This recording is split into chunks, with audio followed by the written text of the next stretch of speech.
Hi viewers, welcome back to dimples channel. నేను చెప్పే topic ఏంటంటే gratuity.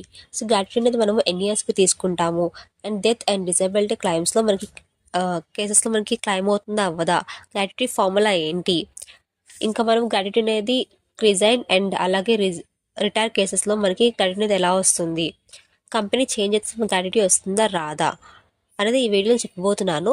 First of all gratuity అంటే ఏంటంటే లాంగ్ టర్మ్ సర్వీస్కి ఒక అప్రిసియేషన్ అనమాట.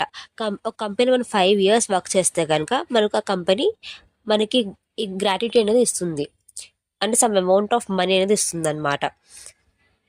అది ఏంటి, డెత్ అండ్ డిజబిలిటీ కేసెస్లో ఎక్సెప్షన్. ఆ కంపెనీ రూల్స్ని బట్టి మనకి ఆ కంపెనీ ఒక రూల్స్ మంచిగా ఉంటే కనుక ఓకే, ఇన్ కేస్ ఆఫ్ ఆ పర్సన్కి ఇవ్వచ్చు అనుకుంటే కనుక వాళ్ళు ఇస్తారు. అండ్ ఫార్ములా ఏంటంటే last withdrawn salary into 15 into number of complete years divided by 26. ఇది formula. For example me salary 25,000 అనుకుంటే కనుక లాస్ట్ విత్డ్రాన్ శాలరీ 25,000 అనుకుంటే 25,000 ఇంటూ 15 ఇంటూ 5 డివైడెడ్ బై 26, అంటే అప్రాక్సిమేట్లీ 72,115 రావచ్చు.